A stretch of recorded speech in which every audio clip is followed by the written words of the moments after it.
Hello and welcome to this video. In this video, we will cover the tax-free saving account, in short TFSA.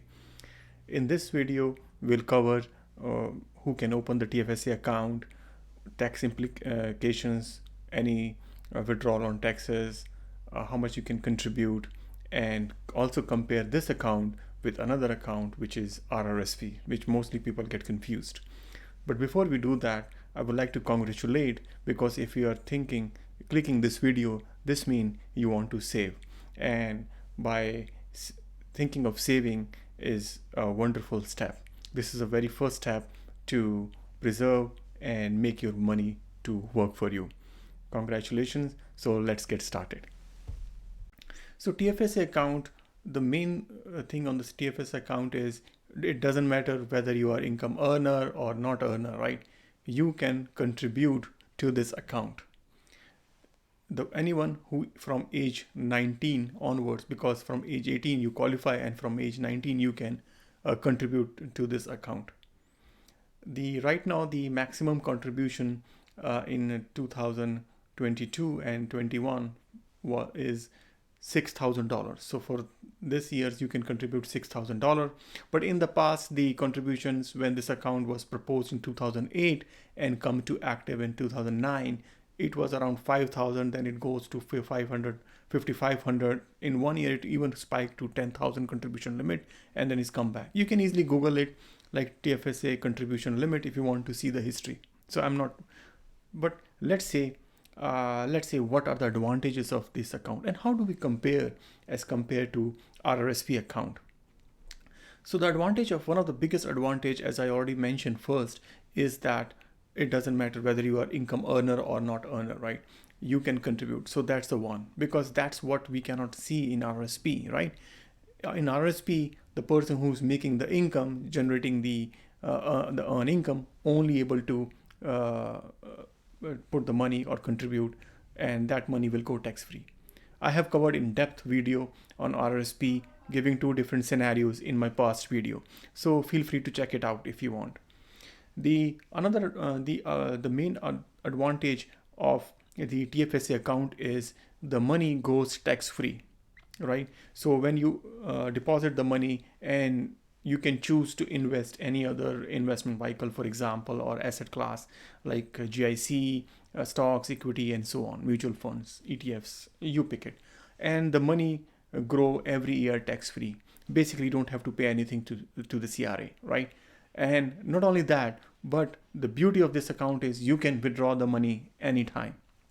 And when you withdraw, again, you don't have to pay taxes.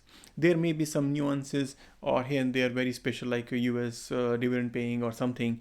But in general, you might have to pay some taxes where you can refer to the tax accountant. But in general, the idea is this account, the idea is that Canadian to save and save tax free. Not only the money grow tax free, but when they withdraw, it's also tax free. So that's the beauty. I really like this TFSA account. Actually, I like even better than from RSP account. For sure, RSP helps to save, get refund for the retirement. But if you think from the short-term needs, like if you want to buy a car, you want to buy a house, or maybe we go for a vacation. So rather than, let's say, for example, buying a car and taking a loan, why not just plan as with a family that, okay, let's in 3 years or 4 years, we want to replace our car or want to go on vacation. Then the whole family come together and save, and you invest, whether ETFs or based on your risk profile, and the money grows, and you go there and just buy, right? You don't have to pay to anyone else.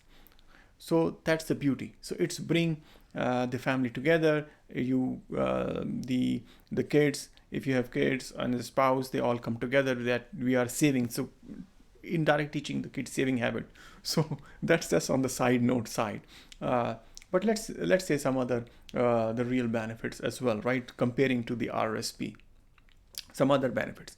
In one of the another differences is that if you withdraw the money from the TFSA account, let's say you withdraw this year $5,000, right?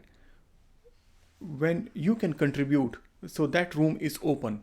for you, right? It's not like you could withdraw the money and then you cannot recontribute it back, just like RSP. In RSP, we cannot do that. It's just one time. We deposit and we withdraw, so that room is gone. But in TFSA, that room, what we have there is always there. So the best thing is, if you don't know how much room for your TFS is there, go to your CRA website. It's right on the front page. Mostly I find you can see, right, what's your TFSA contribution limit is. So that's the beauty of that. And I already covered, just to reiterate, anyone can, it's tax free, and anyone can open, contribute to this account. So that's the beauty as well.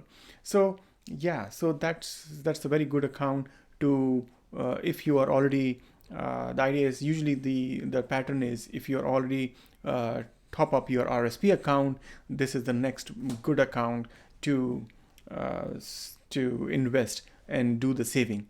One of the approach which usually, or I usually take is, I top up the RSP, right? And when I got my refund back, that refund I just put into the TFSA account. So, or if you, yeah, because I'm getting my retirement saved first, and on the short-term needs or any other needs, that money is saved there as well. It can, so what about you? How you are saving that, or you are doing something else? Or if you want to share that, feel free in the comments, right? And if you like this video so far, and what I have covered, or if you want to check my another RSP or other stocks video, please put the like this channel and like this video as well, and let me know about this TFSA, how you save, or you are using any other strategy for that.